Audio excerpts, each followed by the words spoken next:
नमस्कार, स्वागत है आपका द फोर्थ स्टेट यूट्यूब मंच पर। मेरा नाम है रविंद्र सिंह शौरान और बगैर कोई लंबी-चौड़ी भूमिका के आप सब देख पा रहे हैं, हमारे साथ जुड़ गए हैं देश के जाने-माने वरिष्ठ सम्मानित पत्रकार जगदीप सिंह सिंधु साहब।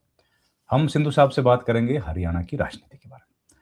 हरियाणा में 2 राज्यसभा की सीटें खाली हो रही हैं और उनको भरने के लिए नेता दिल्ली से चंडीगढ़ के बीच लगातार दौड़ लगा रहे हैं। कुछ नेता तो नागपुर भी जा रहे हैं। तो कांग्रेस पार्टी इस बीच क्या कर रही है? कांग्रेस पार्टी को क्यों भरोसा नहीं हो रहा, नंबर्स होने के बावजूद भी अपने उम्मीदवार को जिताने को लेकर? और साथ ही लंच डिप्लोमेसी से लेकर के अब कैसे बीजेपी के लोग भी फुर्तियां कस रहे हैं, पूरे मुद्दों पर बातचीत करेंगे। हमारे साथ जुड़ गए हैं जगदीप सिंह संधू साहब। जगदीप जी नमस्कार। भाई साहब आपका बहुत-बहुत स्वागत है सर। नमस्कार। नमस्कार, हमारे दर्शकों सिंधु को भी साहब नमस्कार। सर, सिंधु साहब क्या है हरियाणा की पॉलिटिक्स में 2 राज्यसभा की सीटें हैं और हाल में हमने देखा लंच डिप्लोमेसी हुई। पूरा थोड़ा-सा एक पिक्चर बताइए ना हमारे दर्शकों को। शरण जी, हरियाणा की राजनीति में जब से ये सरकार भारतीय जनता पार्टी की तीसरी बार बनी है, उसके लगभग 1 साल, सवा साल हो गया है। तो राजनीति कुछ एक तरह से कहा जाए तो ठंडी ही थी और उस सरकार के कार्यकाल को देखा जा रहा था। लेकिन समानांतर तौर पे कुछ ऐसे अवसर सामने आ रहे हैं, जिनसे कांग्रेस को एक तरह से सांस लेने की गुंजाइश बनी। और उसमें जो कांग्रेस की तरफ से बड़ा एक प्रयास किया गया, वो पहले तो हरियाणा के संगठन बनाने का था। आपको मालूम होगा कि पिछले 2 करीब-करीब 1 दशक से जब से भूपेंद्र हुड्डा के पास कमान आई थी और 2 अध्यक्ष बने, जिसमें कुमारी शैलजा भी रही और अशोक तंवर भी रहे, तब भी संगठन नहीं बना पाए थे। और हरियाणा में फिर ये संगठन सृजन राहुल गांधी के निर्देश पे किया गया और वो संगठन एक तरह से धीरे-धीरे खड़ा होने लगा। हालाँकि उसमें अभी भी बहुत सी चीज़ें होनी बाकी हैं। नए प्रदेश अध्यक्ष को अक्टूबर की शुरुआत में उन्होंने चार्ज लिया था और ये माना जा रहा था कि बहुत तेज़ी से वो काम करेंगे। लेकिन अभी भी कई तकरारें उसमें बनी हुई हैं और हरियाणा में कांग्रेस के जैसे 33 जिले हैं, ऐसे माना जाता है और उन 33 जिलों में से बहुत से ऐसे जिले हैं जहां अभी ब्लॉक समिति स्तर तक के जो कार्यकारी हैं, उनकी कार्यकारिणी की गठन अभी अधर में लटका हुआ है। प्रदेश कार्यकारिणी का गठन अभी अधर में लटका हुआ है और ऐसा लग रहा है कि जिस तरह से हरियाणा के प्रदेश अध्यक्ष कांग्रेस के लिए काम कर रहे हैं, वो हो सकता है कि आगे थोड़ा और तेजी से काम करें और पहले वाले जो एक अध्यक्षों को अपने अपने छाँव में लेने की प्रयास किए गए थे और संगठन उस तरह से नहीं बन पाया था, तो हो सकता है कि अब वो चीज़ें भी स्पष्ट होने लगें। तो एक तो ये बात है। दूसरी बात ये है कि जो हरियाणा की राजनीति है, वो जिस तरह से केंद्रीकृत रही भूपेंद्र हुड्डा के आसपास पिछले काफ़ी 2 दशकों की अगर बात कर लें, तो अब ये लगने लगा है कि ये जो एक एक केंद्रीयकरण था, वो हरियाणा की राजनीति में थोड़ा-थोड़ा अलग होने लगा है और अपने-अपने क्षेत्रों में जो अन्य नेता हैं कांग्रेस के, उन्होंने अपने प्रभाव को दिखाना शुरू किया है। जैसे रणदीप सिंह सुरजेवाला का प्रभाव जो है, वो कुरुक्षेत्र, कैथल, करनाल उस वाले इलाके में है या कुमारी शैलजा का प्रभाव जो है, वो हिसार, सिरसा, फतेहाबाद वाले इलाके में है और जो अन्य जैसे अजय यादव हैं, वो अहीरवाल बेल्ट में सक्रिय हैं और अहीरवाल में ही ये राव नरेंद्र सक्रिय हो गए हैं। तो इस तरह से लग रहा है कि बहुत सी चीज़ें आगे बढ़ने लगी हैं और लेकिन अब आती है बात लेकिन हरियाणा की राजनीति की। तो राजनीति लेकिन में जो इनको जी, हरियाणा में 1 लेकिन मिनट, जगदीप हरियाणा जी में जो राजनीति में अगर कांग्रेस को जो थोड़ा-सा संजीवनी मिली ना, वो ये जो मनरेगा खत्म होना, हरियाणा की अपनी जो समस्याएँ हैं, जिस तरह से हरियाणा की बेरोज़गारी है और हरियाणा में जो नौकरियों में जिस तरह से अभी तक नहीं हो पाया है, बेरोज़गारों को बहुत अपेक्षाएँ थी और उस तरह से हरियाणा पब्लिक सब सर्विस कमीशन की तरफ से जिस तरह से एक उपेक्षापूर्ण रवैया है, उसपे जो एजिटेशन है, उसके बाद अब जो ये यूएस डील हुई है, उससे थोड़ा-सा कांग्रेस को लगता है कि कोई ना कोई रास्ता मिल जाएगा। लेकिन जी, जहाँ तक राज्यसभा लेकिन की राजनीति की सवाल आता है, लेकिन उसी के जगदीप आप जी, मैं ये पूछ रहा था कि जी। ये आप कह रहे हैं सक्रिय हैं पार्टी अध्यक्ष, तो वो तो अपनी टीम ही नहीं बना पाए अभी तक। हाँ, अभी बहुत जल्द ऐसा मुझे सुनने में आया है और कुछ खबर है मेरे पास कि बहुत जल्द ही इस फरवरी के अंदर ही प्रदेश की कार्यकारिणी और अपनी टीम का वो गठन कर लेंगे और सामने आएंगे कि वो किस तरह तो से क्या अब दिक्कत आ रही आगे है? क्यों नहीं बना पा रहे? हुड्डा देखिए रोक रहे हैं क्या?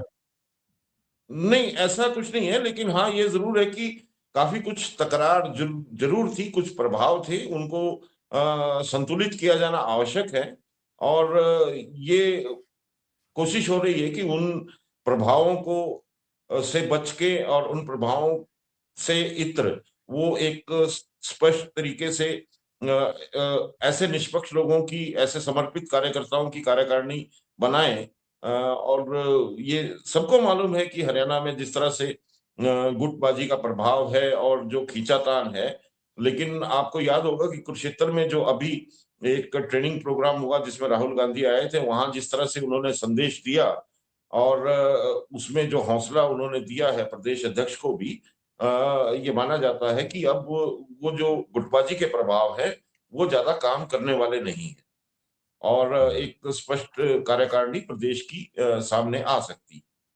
तो क्या मतलब आपको ये नहीं लग रहा कि हुड्डा की वजह से ये रुकी हुई है? ऐसा नहीं है?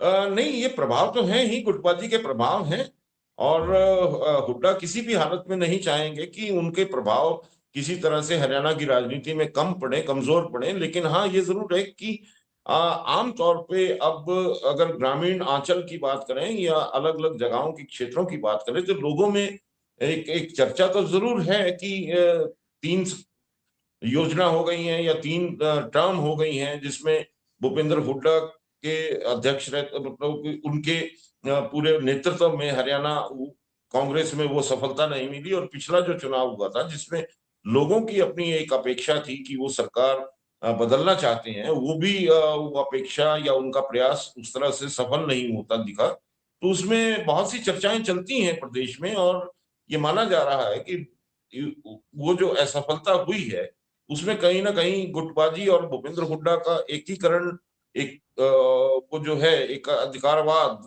वो भी एक तरह से उसमें उसका ये परिणाम है। तो वो चीज़ें तो अब धीरे-धीरे हरियाणा की कांग्रेस में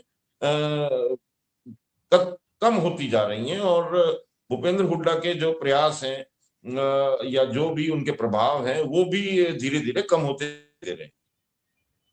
तो ये क्या कम होते प्रभाव का ही असर है कि लोग कह रहे हैं कि फेयरवेल लंच दे दिया उन्होंने, जिसमें राहुल प्रियंका आ गए?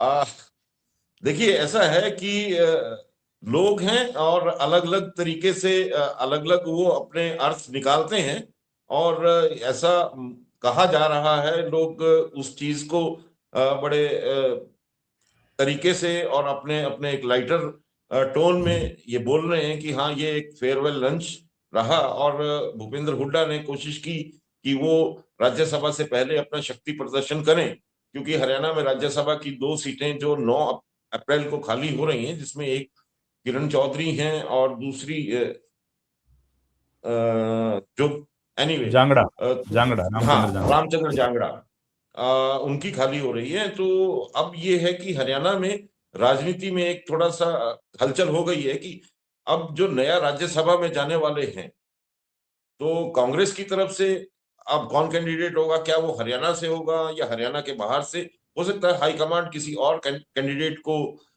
वहाँ प्रेज़ेंट कर दे और ये ज़िम्मेवारी लगा दे भूपेंद्र हुड्डा के ऊपर ही क्योंकि आज के दिन भूपेंद्र हुड्डा ही ज़्यादा प्रभावशाली नेता हैं और उनके ही इर्द-गिर्द अधिकतर जो एमएलए हैं, उनके समर्थन के लोग हैं और उनके नेतृत्व को मानते हैं। तो हो सकता है कि ये अब की बार फिर से हाईकमांड ये ज़िम्मेवारी लगा दे कि हाईकमांड के द्वारा भेजा गया कैंडिडेट जो है उसको सुनिश्चित करें कि वो पहले वाली कोई घटना ऐसी ना हो जाए। और भारतीय जनता पार्टी के लिए भी बहुत ज़्यादा ये महत्वपूर्ण है कि राज्यसभा में उनकी संख्या बढ़े। तो वो भारतीय जनता पार्टी भी अपने हर प्रयास करेगी कि हरियाणा की अब के दोनों सीट भारतीय जनता पार्टी ले ले। देखिए, जहां तक सीट के आंकड़े की सवाल है रविंदर जी, वो देखिए कि हरियाणा में कांग्रेस के पास 37 विधायक हैं और भारतीय जनता पार्टी के पास 48 विधायक हैं। उनमें 3 विधायक जो हैं वो निर्दलीय हैं, जिनका समर्थन भारतीय जनता पार्टी को है, और इसी प्रकार से 2 विधायक जो हैं इनेलो के हैं। तो उनके पास करीब 52 विधायक हो जाते हैं और हरियाणा में राज्यसभा के लिए एक सीट के लिए 31 वोटों की दरकार है। तो 31 वोट में एक तो बीजेपी के कैंडिडेट स्पष्ट रूप से जीत जाएंगे और दूसरे कैंडिडेट के लिए अब दोबारा से कोशिश भारतीय जनता पार्टी की रहेगी कि वो अपना कैंडिडेट वहां से निकाल पाए। लेकिन अब ये देखना होगा कि हरियाणा की राजनीति में कांग्रेस जो है वो एकजुट रहते हुए अपने एक कैंडिडेट को जिता पाए, क्योंकि उसके लिए भी 31 चाहिए, बाकी बचते हैं 6।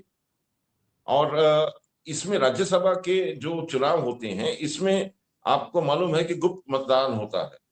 तो ये एक नई हो सकता है कि इस लंच में जो दिल्ली में दिया गया और जिसमें भूपेंद्र हुड्डा के द्वारा दिया गया और उसमें राहुल गांधी और प्रियंका गांधी पहुंचे, तो केंद्रीय कमांड ने हालांकि कहा यह जा रहा है कि भूपेंद्र हुड्डा ने शक्ति प्रदर्शन करके अपनी तरफ से एक छक्का जड़ दिया है, लेकिन दूसरा इसका अर्थ ये भी है कि अ, जो हाईकमांड आई है तो उन्होंने ये भी कहा, हो सकता है कि उसका ये इशारा हो कि अब आपके ऊपर ये दायित्व है कि हरियाणा से एक सीट जो है वो पूरी तरह से सुनिश्चित की जाए, क्योंकि आप ये जानते हैं कि भूपेंद्र हुड्डा के कार्यकाल में ही एक बार जो ये घटना हो चुकी है, जब शाही बदली गई थी और कांग्रेस अपना कैंडिडेट नहीं जितवा पाई थी।